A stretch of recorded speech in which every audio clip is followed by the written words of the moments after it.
Mister Haldar, আপনার কি একবার বাড়িটা ঘুরে দেখবেন নাকি? বাড়ি বাড়ি কি দেখবো? বাড়ি দেখা তো আমার হয়ে গেছে। হয়ে গেছে? হ্যাঁ, আলবাত। কি বলেছিলাম না? কি? বলো, বলেছিলাম কি না? কি বলেছিলে? কি বলেছি?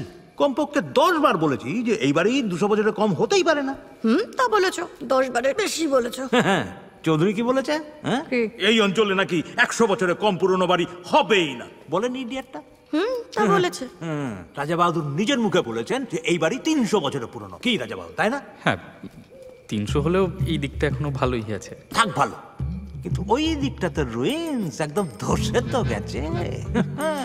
দেখুন, আমি মিস্টার হালদারকে বলছিলাম যে ওদিকে একটা মহল এখনো ভালো আছে, যদি মেরামত করে নেন তাহলে। মত রাজমিস্ত্রিকে হাত দিতে দেবো ভেবেছেন এই বাড়িতে? হ্যাঁ, তোমার আবার বাড়াবাড়ি। এদিকটা একটু সারিয়ে না নিলে এক রাত্রির যে বাস করা যাবে না। আচ্ছা, এদিকটা কিন্তু ওই দিকটা কিন্তু একদম না। ওই রুইন্স, ওই বাদুর সব ইনট্যাক্ট থাকবে, বুঝলে?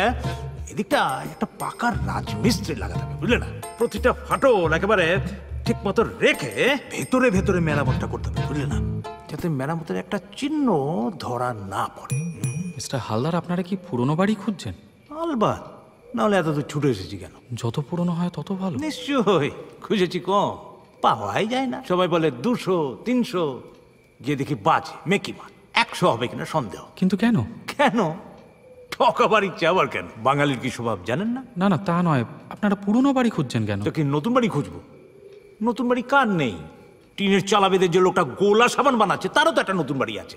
আমি বলছি শুনুন, ওর বন্ধু চৌধুরী সাহেব বীরভূম জেলায় একটা 300 বছরের পুরনো রাজবাড়ি কিনেছেন। 300 বছর? 300? ওটা যদি 300 বছর হয় তাহলে আমার সাদার্ন এভিনিউ বাড়িটা 100 বছর পুরনো। আরে তাই তো বললো। মুখে বললে তো হবে না। মিস্টার হালদার, এই বাড়ি কবে তৈরি হয়েছে শুনবেন? কবে? 1561 খ্রিস্টাব্দ। 1561? তখন দিল্লির রাজাকে আকবর। আকবর। আর বাংলাদেশে তখন কারা? 12 ভূঁইয়া। হ্যাঁ, 12 ভূঁইয়া বিখ্যাত, কিন্তু আরো ভূঁইয়া ছিল, ছোট ছোট অনেক ভূঁইয়া। তাদেরই একজন এই বল্লভপুরের রাজা রায় রায়ান রমাপতি ভূঁইয়া। এই বল্লভপুর? এই বল্লভপুর। আর যে নদীটা পার হয়ে আপনারা এলেন তার ওই পারে প্রতাপগড়। মোগল সেনাপতি মানসিংহ প্রতাপগড়ের রাজবাড়ি নিশ্চিহ্ন করে দিয়েছিল, কিন্তু সে নদী পার হয়ে বল্লভপুরে এলো না, তাই বল্লভপুরের রাজবাড়ি আজও দাঁড়িয়ে আছে। অন্তত খানিকটা দাঁড়িয়ে আছে। ক্যাপিটাল। কিন্তু আপনি প্রমাণ দিতে পারি কিনা? হ্যাঁ, না মানে ওই চৌধুরী তো ধরুন সহজে। আপনি ঢোকবার সময় যেইখানে বাদুর দেখলেন সেইটাই হলো পুরনো নাট মন্দির। আসুন আমার সাথে, প্রমাণ দেখাচ্ছি। চলো এই, চলো। এই রাত্রিরে আবার ওখানে যাবে?